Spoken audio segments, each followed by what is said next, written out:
गुरुर्ब्रह्मा गुरुर्विष्णुर् गुरुर्ब्रह्मा गुरुर्विष्णुर् गुरुर्देवो महेश्वरः गुरुर्देवो महेश्वरः गुरुसाक्षात् परब्रह्म गुरुर्साक्षात् परब्रह्म तस्मै श्री गुरवे नमः तस्मै श्री गुरवे नमः। ॐ नमो भगवते वासुदेवाय ॐ नमो भगवते वासुदेवाय ॐ नमो भगवते वासुदेवाय ॐ नमो भगवते वासुदेवाय ॐ नमो भगवते वासुदेवाय वासुदेवाय वासुदेवाय। प्रेम से बोलो श्री कृष्ण भगवान की जय। प्यारे भक्तों मित्रों, श्री हरि सचित्र श्री भागवत सुधा सागर सुख सागर भगवान वेद व्यासकृत श्रीमद् भागवत 12 स्कंदों की सरल हिंदी व्याख्या श्लोक सहित प्रस्तुति की जा रही है। आचार्य श्री राजेंद्र कुमार सूर्यवंशी भगवान श्री कृष्ण नारायण की चरणों की धूल उनके शिष्य उनके मुख के द्वारा श्रीमद् भागवत का अमृत पान अमृत प्रसाद आप तक वितरण कर रहे हैं। तो प्रेम से बोलो श्री कृष्ण भगवान की जय। मित्रों, 10वें स्कंद का 62वां अध्याय हम अब प्रारंभ करने जा रहे हैं। 61वें अध्याय में हमने यानी कि 61वें अध्याय में हमने आपको आश्रित बलराम जी और यदुवंशी नवविवाहिता दुल्हन आरोचना के साथ अनिरुद्ध जी को श्रेष्ठ रथ पर चढ़ाकर भोजकट नगर से द्वारकापुरी को चले आए। यहाँ तक सुनाया था। 62वां अध्याय हम अब प्रारंभ करने जा रहे हैं। उषा अनिरुद्ध मिलन। प्रेम से बोलो श्री कृष्ण भगवान की जय। राजा परीक्षित ने पूछा, महायोग संपन्न मुनिवर, मैंने सुना है कि यदुवंश शिरोमणि अनिरुद्ध जी ने वाणासुर की पुत्री उषा से विवाह किया था और इस प्रसंग में भगवान श्री कृष्ण और शंकर जी का बहुत बड़ा घमासान युद्ध हुआ था। आप कृपा करके यह वृत्तांत विस्तार से सुनाइए। बहुत सुंदर मित्रों प्रसंग चल रहा है कि भगवान श्री कृष्ण और शंकर जी का बहुत बड़ा घमासान युद्ध, बहुत भव्य कथा है मित्रों। श्री सुखदेव जी ने कहा, परीक्षित, महात्मा बलि की कथा तो तुम सुन ही चुके हो। उन्होंने वामन रूपधारी भगवान को सारी पृथ्वी का दान कर दिया था। उनके 100 लड़के थे, उनमें सबसे बड़ा था वाणासुर। दैत्यराज बलि का औरस्त पुत्र बाणासुर भगवान शिव की भक्ति में सदा रत रहता था। समाज में उसका बड़ा आदर था। उसकी उदारता और बुद्धिमत्ता प्रसन्न थी। उसी की प्रतिज्ञा अटल होती थी और सचमुच वह बात का धनी था। उन दिनों वह परम माननीय सोनियातपुर में राज्य करता था। भगवान शंकर जी की कृपा से इंद्र आदि देवता नौकर चाकरी की तरह उसकी सेवा करते थे। उसके 1000 भुजाएं थी। एक दिन जब भगवान शंकर तांडव नृत्य कर रहे थे तब उसने अपने 1000 हाथों से अनेकों प्रकार के बाजे बजाकर उन्हें प्रसन्न कर दिया। सचमुच भगवान शंकर बड़े ही भक्त वत्सल और शरणागत रक्षक हैं। समस्त भूतों के एकमात्र स्वामी प्रभु ने ब्रह्मा यानी कि बाणासुर से कहा, तुम्हारी जो इच्छा हो तुम से मांग लो। यानी कि भगवान जब प्रसन्न हुए तो उन्होंने बाणासुर से कहा, जिसकी हजारों बाहें थी और वो अब राजा बलि का पुत्र था, उसके राजा बलि के 100 पुत्र थे, उनमें से एक ये बहुत बलधारी था, इसने भगवान शिव की आराधना की थी। तो भगवान शिव प्रसन्न होके कहने लगे, तुम्हारी जो इच्छा हो मुझसे मांग लो। बाणासुर ने कहा, भगवान आप मेरे नगर की रक्षा करते हुए यही रहा करें। एक दिन बल पौरुष के घमंड में चूर बाणासुर ने अपने समीप ही स्थित भगवान शंकर के चरण कमलों को सूर्य के समान चमकीले मुकुट से छूकर प्रणाम किया और कहा, देवाधिदेव आप समस्त चराचर जगत के गुरु और ईश्वर हैं। मैं आपको नमस्कार करता हूँ। जिन लोगों ने मनोरथ अब तक पूरे नहीं हुए हैं उनकी पूर्ण करने के लिए आप कल्प वृक्ष है। भगवान आपने मुझे 1000 भुजाएं दी है, परंतु वे मेरे लिए केवल भार रूप हो रही हैं, क्योंकि त्रिलोकी में आपको छोड़कर मुझे अपनी बराबरी का कोई वीर योद्धा ही नहीं मिलता जो मुझसे लड़ सके। आदिदेव एक बार मेरी बाहों में लड़ने के लिए इतनी खुजलाहट हुई कि मैं दिग्गजों की ओर चला, परंतु वे भी डर के मारे भाग खड़े हुए। उस समय मार्ग में अपनी बाहों की चोट से मैंने बहुत से पहाड़ों को तोड़ फोड़ डाला था। वाणासुर की यह प्रार्थना सुनकर भगवान शंकर ने तनिक क्रोध से कहा, रे मूढ़, जिस समय तेरी ध्वजा टूट कर गिर जाएगी उस समय मेरे ही समान योद्धा से तेरा युद्ध होगा और वह युद्ध तेरा घमंड चूर चूर कर देगा। प्रेम से बोलो श्री कृष्ण भगवान की जय। मित्रों, ये प्रसंग बहुत सुंदर है, इसलिए मैं इसको दोबारा आपको इसका श्लोक सहित इसका मतलब प्रस्तुत करके बतलाता हूँ, इसका उच्चारण करके मैं बतलाता हूँ आपको। जब परंतु वे मेरे लिए केवल भार रूप हो रही है, क्योंकि त्रिलोकी में आपको छोड़कर मुझे अपनी बराबरी का कोई वीर योद्धा ही नहीं मिलता जो मुझसे लड़ सके। आदिदेव एक बार मेरी बाहों में लड़ने के लिए इतनी खुजलाहट हुई कि मैं दिग्गजों की ओर चला, परंतु वे भी डर के मारे भाग खड़े हुए। उस समय मार्ग में अपनी बाहों की चोट से मैंने बहुत से पहाड़ों को तोड़ फोड़ डाला। मित्रों, जब किसी के अंदर बहुत ज्यादा पावर आ जाती है तो वो अपने आप में, अपने घमंड में ऐसा चूरम चार हो जाता है जिसका घमंड चूर चूर करने के लिए भगवान को सामने आना पड़ता है। सचमुच भगवान शंकर बड़े ही वक्त वत्सल और शरणागत रक्षक और समस्त भूतों के एकमात्र स्वामी प्रभु ने वाणासुर से कहा, मैं दोबारा रिपीट कर रहा हूँ, मतलब बहुत सुंदर प्रसंग है, कहा तुम्हारी जो इच्छा हो मुझसे मांग लो। वाणासुर ने कहा, भगवान आप मेरे नगर की रक्षा करते हुए यही रहा करें।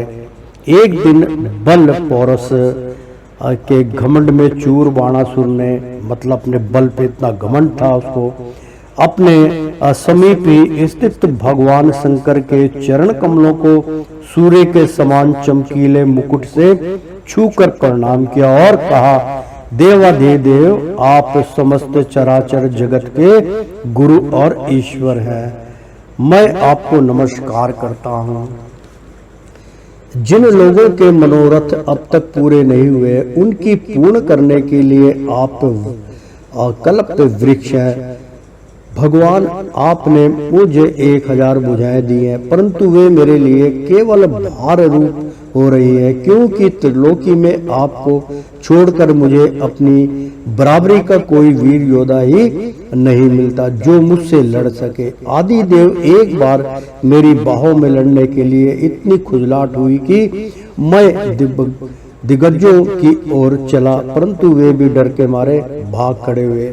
मित्रों, यहाँ बहुत सुंदर प्रसंग है, इसलिए मैंने दोबारा इसको सुनाने की उच्चारण करने की कोशिश की। भगवान शिव इतने बोले हैं कि जैसे भस्मासुर था, उसने भी कहा, वरदान ले लिया, बहुत आराधना की। भगवान जब प्रसन्न हुए, जब भगवान ने उनको कहा मांग भाई क्या मांगता है, तो उसने कहा मैं जिस चीज को छूऊं वो भस्म हो जाए।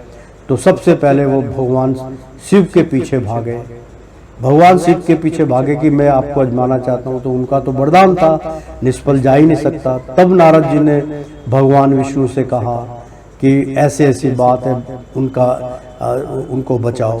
तब भगवान श्री कृष्ण ने वहां भी मोहिनी रूप धारण किया था और अपनी मोहिनी चक्कर में उसको फंसाकर, यानी कि भस्मासुर को फंसाकर, और ऐसे ऐसे नृत्य किए। और अचानक, मतलब जब उसकी तरह नृत्य करने लगे, तो अचानक भगवान श्री कृष्ण ने, विष्णु नारायण ने जो नारी का रूप धारण किया था, मोहिनी रूप धारण करके, और उसको इतना मतलब खिलाया, इतना माया में घेर लिया कि वो भगवान को छोड़कर उस मावी की तरफ उसका चित्त आकर्षित हो गया, क्योंकि वो सोचने लगा ये तो बहुत सुंदर बाला है, बहुत सुंदर इसके नयन है। भगवान विष्णु नारायण जो थे वो उन्होंने अपने रूप में ऐसे चितवन बना लिए कि अच्छा जो देवता तक भी उन पे डामाडोल हो जाए। इसी प्रकार से जो है भस्मासुर को जब पता, भगवान श्री कृष्ण को पता चल, जब नारद ने बताया, तब भगवान ने अपना उसकी और दौड़े उसके रास्ते में।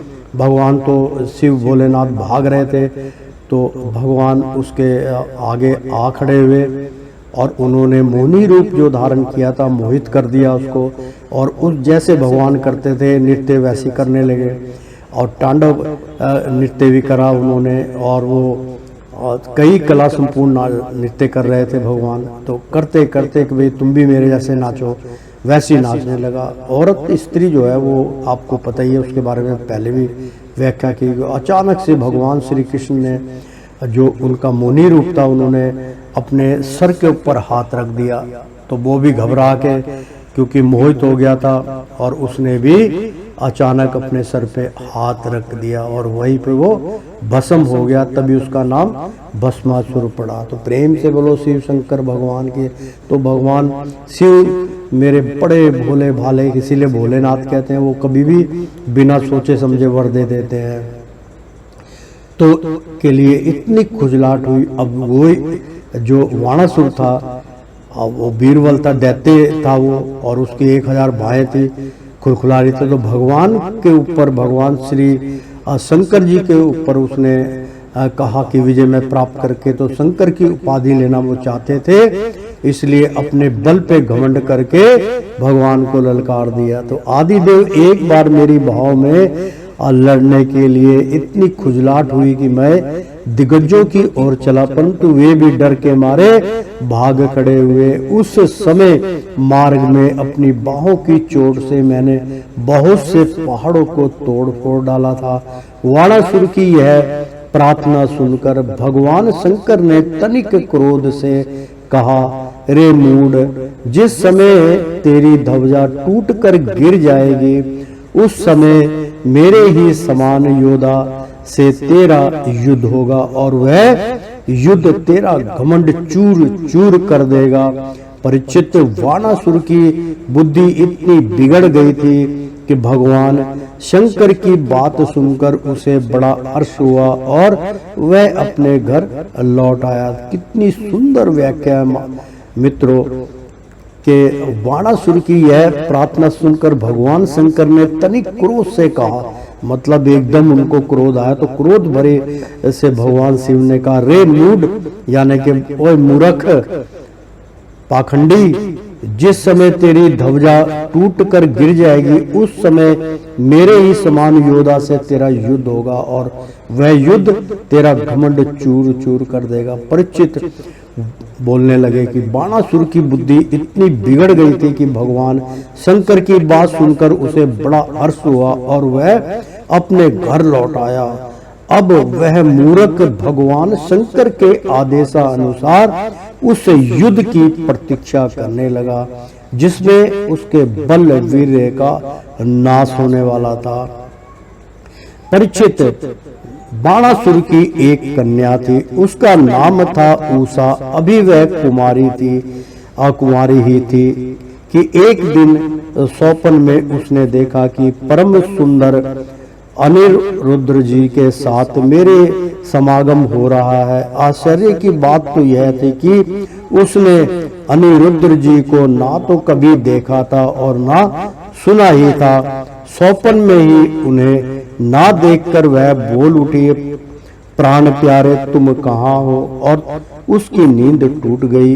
वह अत्यंत विलालता के साथ उठ बैठी और यह देखकर कि मैं सखियों के बीच में हूँ बहुत ही लज्जित हुई। परीक्षित, बाणासुर के मंत्री का नाम था, उसका नाम था कुंभांड। उसकी एक कन्या थी, उसका नाम था चित्रलेखा। उषा और चित्रलेखा एक दूसरे की सहेली थी। चित्रलेखा ने उषा से कौतूहल वश पूछा, सुंदरी राजकुमारी, मैं देखती हूँ कि अभी तक किसी ने तुम्हारी प्राणी ग्रहण भी नहीं किया है, फिर तुम किसे ढूंढ रही हो और तुम्हारे मनोरथ का क्या स्वरूप है? उषा ने कहा, सखी, मैंने स्वप्न में एक बहुत ही सुंदर नवयुवक को देखा है। उसके शरीर का रंग सांवला सांवला सा है, नेत्र कमल दल के समान है, शरीर पर पीला पीला पीतांबर फहरा रहा है, भुजाएं लंबी लंबी हैं और वह स्त्रियों का चित्त चुराने वाला है। उसने पहले तो अपने अधरों का मधुर मधु मुझे पिलाया, परंतु मैं उसे आधा कर पी ही ना पाई थी कि वह मुझे दुख के सागर में डालकर ना जाने कहाँ चला गया। मैं त्रस्ती ही रह गई। सखी, मैं अपने उस प्राण वल्लभ को ढूंढ रही हूँ। चित्रलेखा ने कहा, सखी, यदि तुम्हारा चित्त चोर त्रिलोकी में कहीं भी होगा और उसे तुम पहचान सकोगी तो मैं तुम्हारी विरह व्यथा अवश्य शांत कर दूंगी। मैं चित्र बनाती हूँ, तुम अपने चित्त चोर प्राण वल्लभ को पहचान कर बतला दो, फिर वह चाहे कहीं भी होगा, मैं उसे तुम्हारे पास ले आऊंगी। यूं कहकर चित्रलेखा ने बात ही बात में, चित्रलेखा उसका नाम इसलिए था क्योंकि चित्र बनाने में वो बहुत कुशल थी, तो बात ही बात में बहुत से देवता, गंधर्व, सिद्ध, चारण, पनंग, दैत्य, विद्याधर, यक्ष और मनुष्य के चित्र बना दिए। मनुष्यों में उसने वृक्षण वंशी वासुदेव जी के पिता सूर, स्वयं वासुदेव जी, बलराम जी और भगवान श्री कृष्ण आदि के चित्र बनाए। प्रद्युम्न का चित्र देखते ही उषा लज्जित हो गई। परीक्षित, जब उसने अनिरुद्ध का चित्र देखा तब तो लज्जा के मारे उसका सिर नीचा हो गया। फिर मंद मंद मुस्कुराते हुए उसने कहा, मेरा वह प्राण पल्लव यही है, यही है।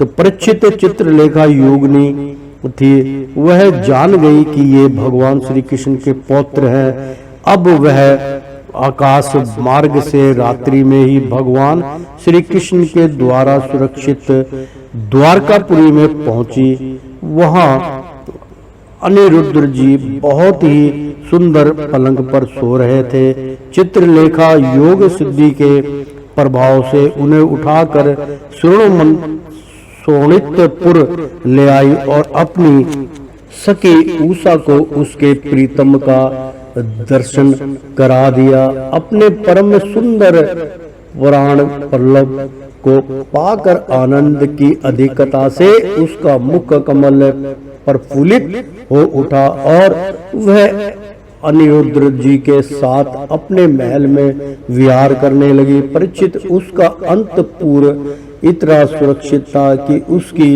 और कोई पुरुष झांक ताक नहीं कर सकता था।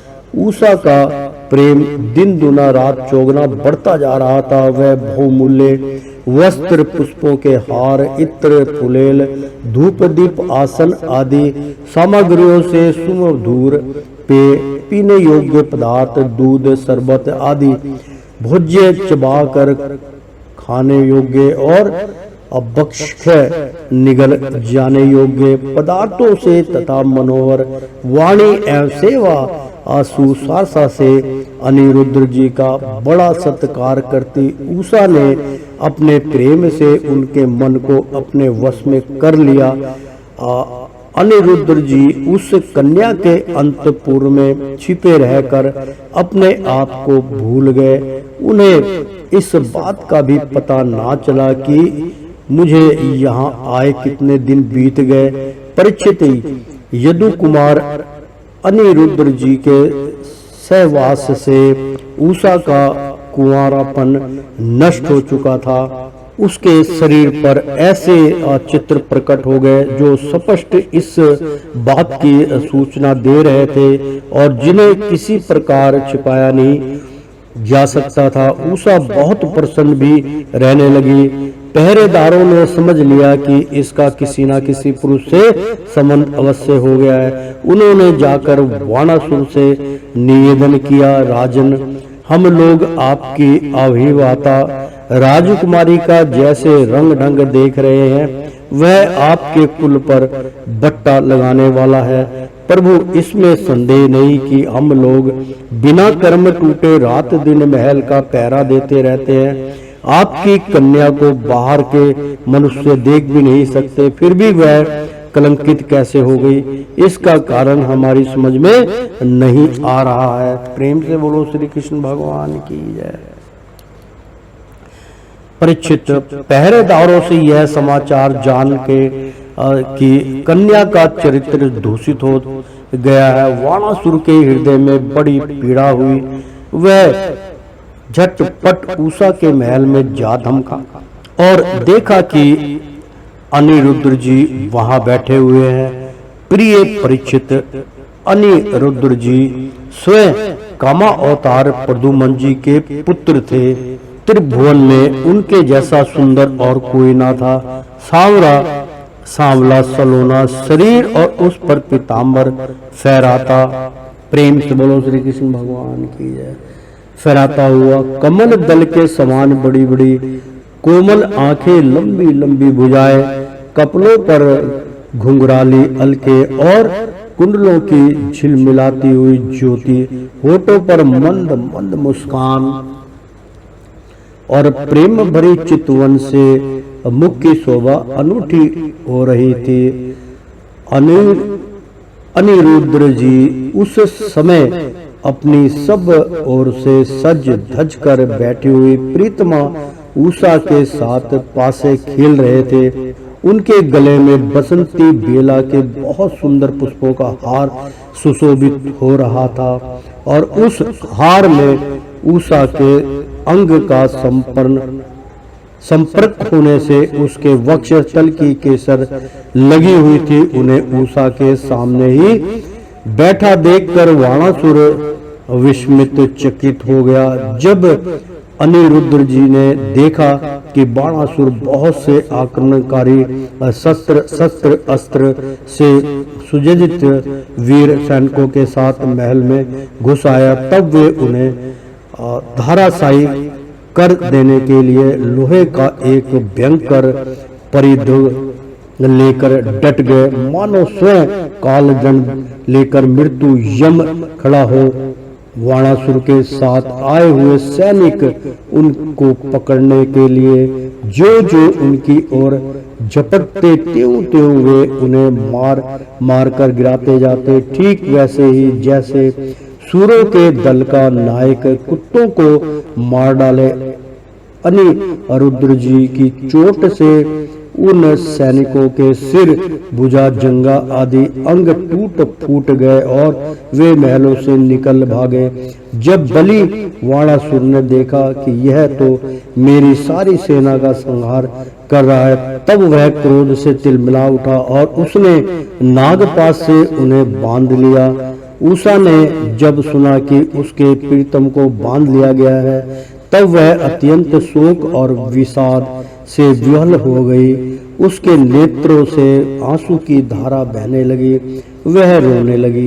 प्रेम से बोलो श्री कृष्ण भगवान की जय।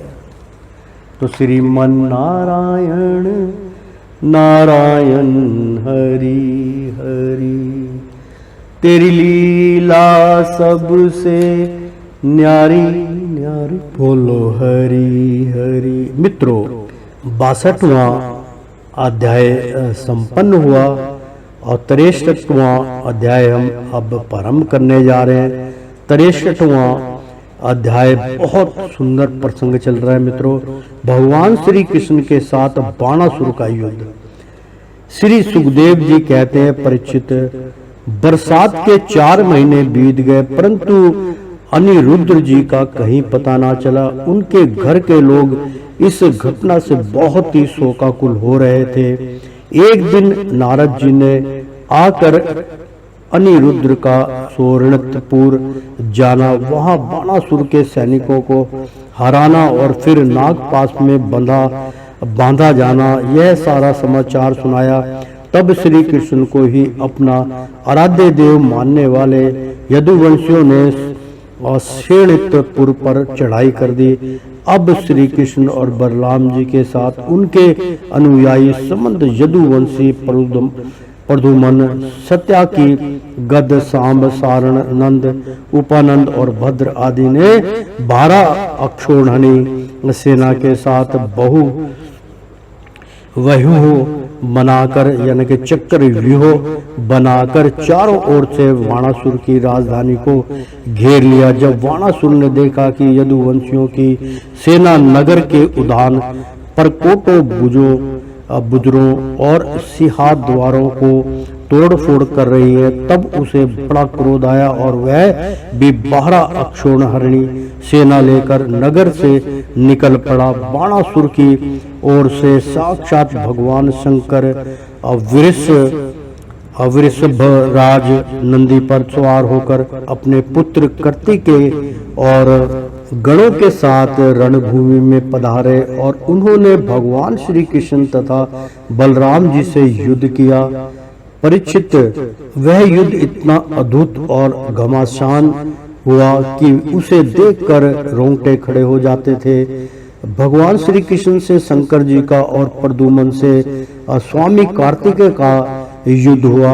बलराम जी से कुंभांड और कुंभकर्ण का हुआ। वाणासुर से पुत्र के साथ सांब और स्वयं बाणासुर के साथ सत्याकी भिड़ गए। ब्रह्मा आदि बड़े बड़े देवता, ऋषि मुनि, सिद्ध, चारण, गंधर्व, अप्सराएं और यक्ष विमानों पर चढ़ कर युद्ध देखने के लिए आ पहुंचे। भगवान श्री कृष्ण ने अपने शंख का धनुष के तीखी नोक वाले बाणों से शंकर जी के अनुचरों, भूत, प्रेत, अपरमथ, गुहाक, डाकनी, यातुधान, वेताल, विनायक, पेत्र गण, मात्र गण, पिशाच, कुष्मंड और ब्रह्मा राक्षसों को मार मार कर खदेड़ दिया।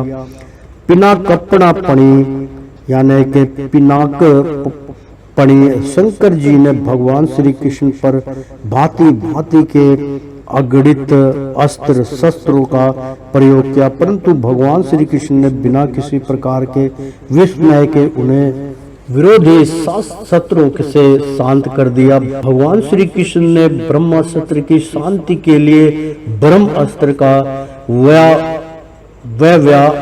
शस्त्र के लिए अप्रवर्तास्त्र का, अग्नि यात्र वस्त्र के लिए पर्जन्य शस्त्र का और पाशुपात शस्त्र के लिए नारायण शस्त्र का प्रयोग किया। इसके बाद भगवान श्री कृष्ण ने जृंभ शस्त्र से, जिससे मनुष्य को जमाई आने लगती है, महादेव जी को मोहित कर दिया। वे युद्ध से विरत होकर जमाई लेने लगे।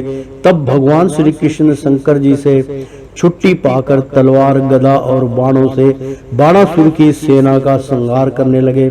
इधर प्रद्युम्न ने बाणों के बौछार से स्वामी कार्तिकेय को घायल कर दिया। उनके अंग अंग से रक्त की धारा बह चली।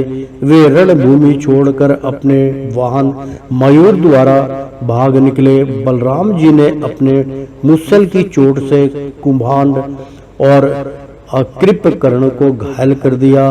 वे रणभूमि में गिर पड़े। इस प्रकार अपने सेनापतियों के हाथाहाथ देखकर वाणासुर की सारी सेना तितर बितर हो गई। जब रथ पर सवार वाणासुर ने देखा कि श्री कृष्ण आदि के प्रहार से हमारी सेना तितर बितर और तहस नहस हो रही है, तब उसे बड़ा क्रोध आया। उसने चिढ़कर सत्याकी को छोड़ दिया और वह भगवान श्री कृष्ण पर आक्रमण करने के लिए दौड़ पड़ी। परीक्षित रणोमंत बाणासुर ने अपने 1000 हाथों से एक साथ ही 500 धनुष खींचकर एक एक पर 2-2 बाण चढ़ाए, परंतु भगवान श्री कृष्ण ने एक साथ ही उसके सारे धनुष काट डाले और सारथी रथ तथा घोड़ों को भी धाराशायी कर दिया। एवं असंक धमनी की कोटरा नाम की एक देवी बाणासुर की धर्म माता थी। वह अपने उपासक पुत्र के प्राणों की रक्षा के लिए बाल बिखेर कर नंग धड़ंग भगवान श्री कृष्ण के सामने आकर खड़ी हो गई। भगवान श्री कृष्ण ने इसलिए कि कहीं उस पर दृष्टि ना पड़ जाए, अपना मुंह फेर लिया और वे दूसरी ओर देखने लगे। तब तक बाणासुर धनुष कट जाने और रथहीन हो जाने के कारण अपने नगर में चला गया। इधर जब भगवान शंकर के भूत गण इधर उधर भाग गए, तब उनका छोड़ा हुआ तीर सिर और 3 पैर वाला जोर 10 दिशाओं को जलाता हुआ सा भगवान श्री कृष्ण की ओर दौड़ा। भगवान श्री कृष्ण ने उसे अपनी ओर आते देखकर उसका मुकाबला करने के लिए अपना जवर छोड़ा। अब वैष्णव और महावेश्वर दोनों जवर आपस में लड़ने लगे। अंत में वैष्णव जवर के तेज से महाशिवर जवर पीड़ित होकर चिल्लाने लगा और अत्यंत भयभीत हो गया। जब उसे अनियंत्र कहीं त्राण न मिला, तब वह अत्यंत नम्रता से हाथ जोड़कर शरण में लेने के लिए भगवान श्री कृष्ण से प्रार्थना करने लगा। जवर ने कहा, प्रभु आपकी शक्ति अनंत है, आप ब्रह्मा आदि ईश्वरों के भी परमेश्वर हैं, आप सबके आत्मा और स्वर स्वरूप हैं, आप अद्वितीय और केवल ज्ञान स्वरूप हैं। संसार की उत्पत्ति, स्थिति और संहार के कारण आप ही हैं और ऋतुओं के द्वारा आपका ही वर्णन और अनुमान किया जाता है। आप समस्त विकारों से रहित स्वयं ब्रह्मा हैं। मैं आपको प्रणाम करता हूँ। काल देव अदृश्य कर्म जीव स्वभाव असूक्ष्म भूत शरीर सूत्रात्मा प्राण अहंकार 11 इंद्रियां और पंचभूत, इन सबका संघात लिंग शरीर और बीज कुंड न्याय के अनुसार इससे कर्म और कर्म से फिर लिंग शरीर की उत्पत्ति। प्रेम से बोलो श्री कृष्ण भगवान की जय। बहुत सुंदर प्रसंग चल रहा है मित्रों। मैं आपकी शरण ग्रहण करता हूँ, यानी कि यह सब आपकी माया है। आप माया के निषेध की परम अवधि है। मैं आपकी शरण ग्रहण करता हूँ। प्रभु आप अपनी लीला से ही अनेकों रूप धारण कर लेते हैं और देवता साधु तथा लोक मर्यादाओं का पालन पोषण करते हैं। साथ ही उन्मार्गगामी और हिंसक असुरों का संहार भी करते हैं। आपका यह अवतार पृथ्वी का भार उतारने के लिए ही हुआ है।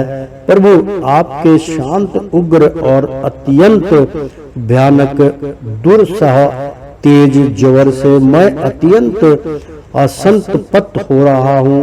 भगवान, देहधारी जीवों को तभी तक ताप संताप रहता है जब तक वे आशा के फंदों में फंसे रहने के कारण आपके चरण कमलों की शरण नहीं ग्रहण करते।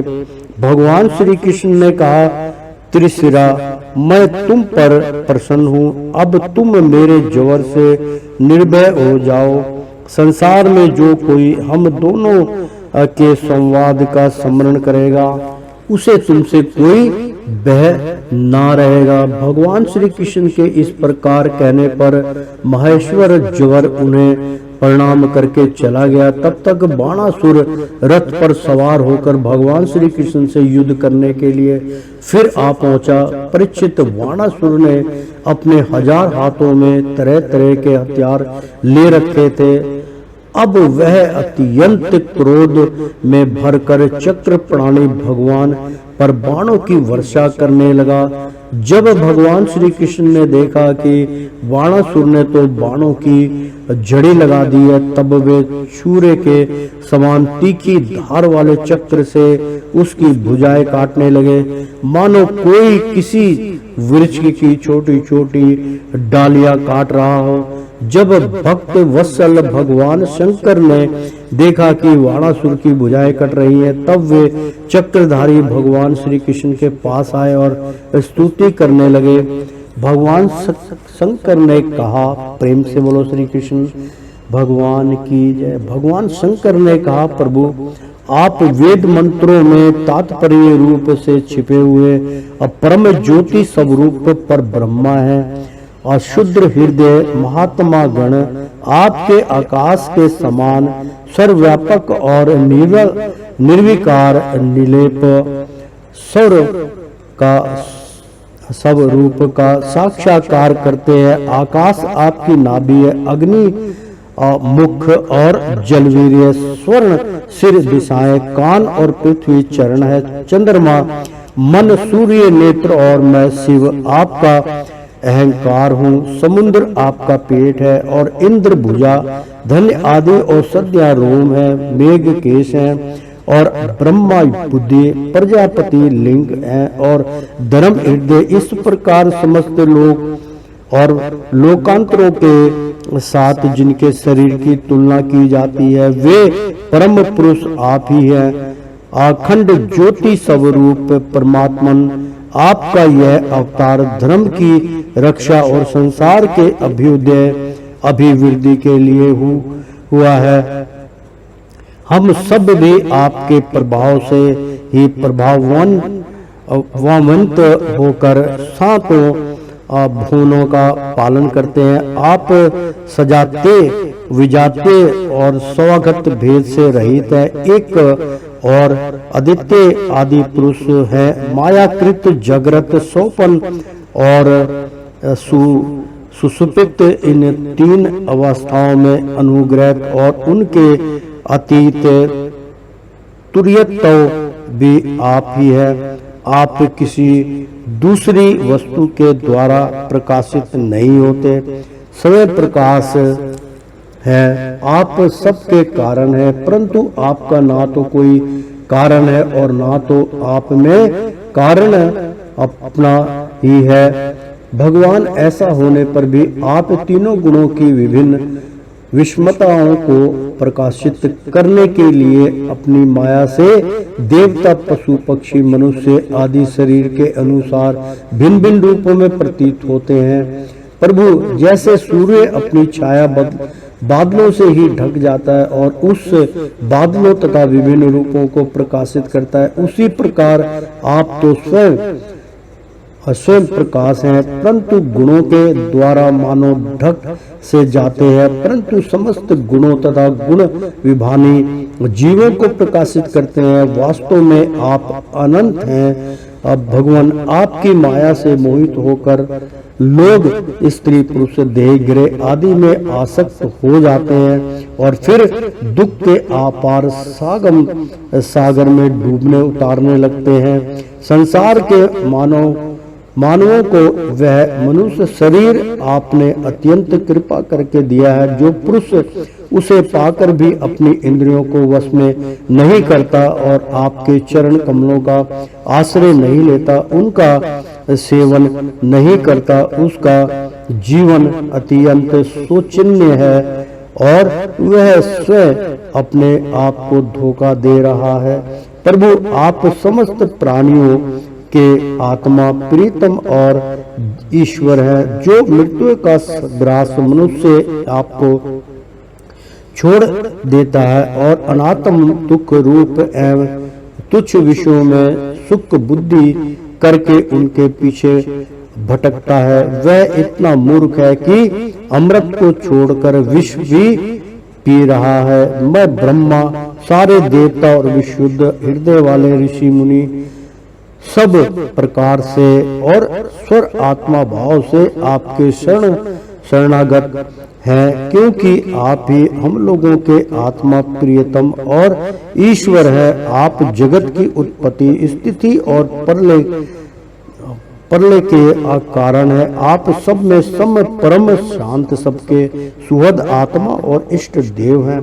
आप एक अद्वितीय और जगत के आधार तथा अधिष्ठान है। हे प्रभु, हम सब संसार से मुक्त होने के लिए आपका भजन करते हैं। देव, यह बाणासुर मेरा परम प्रिय कृपा पात्र और सेवक है। मैंने इसे अभय दान दिया है। प्रभु, जिस प्रकार इसके परदादा दैत्यराज प्रहलाद पर आपका कृपा प्रसाद है, वैसे ही कृपा प्रसाद आप इस पर भी करें। भगवान श्री कृष्ण ने कहा, भगवान, आपकी बात मानकर जैसा आप चाहते मैं इसे निर्भय किए देता हूँ।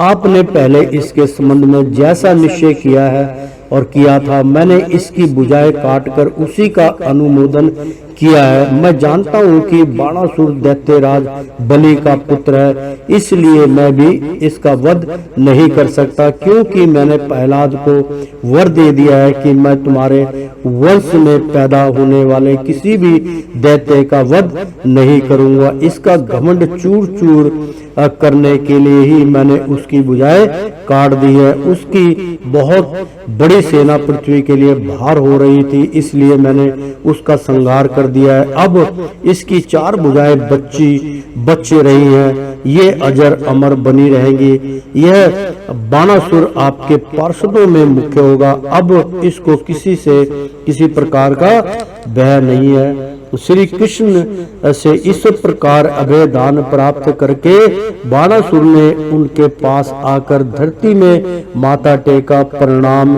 किया और अनिरुद्ध जी को अपनी पुत्री उषा के साथ रथ पर बैठाकर भगवान के पास ले आया। उसके बाद भगवान श्री कृष्ण ने महादेव जी की संपत्ति से वस्त्रालंगर विभूषित उषा और अरुण अनिरुद्ध जी को एक अक्षौहिणी सेना के साथ आगे करके द्वारका के लिए प्रस्थान किया। इधर द्वारका में भगवान श्री कृष्ण आदि के शुभागमन का समाचार सुनकर झंडियों और तोरणों से नगर का कोना कोना सजा दिया गया। बड़ी बड़ी सड़कों और चौराहों को चंदन मिश्रित जल से सींच दिया गया।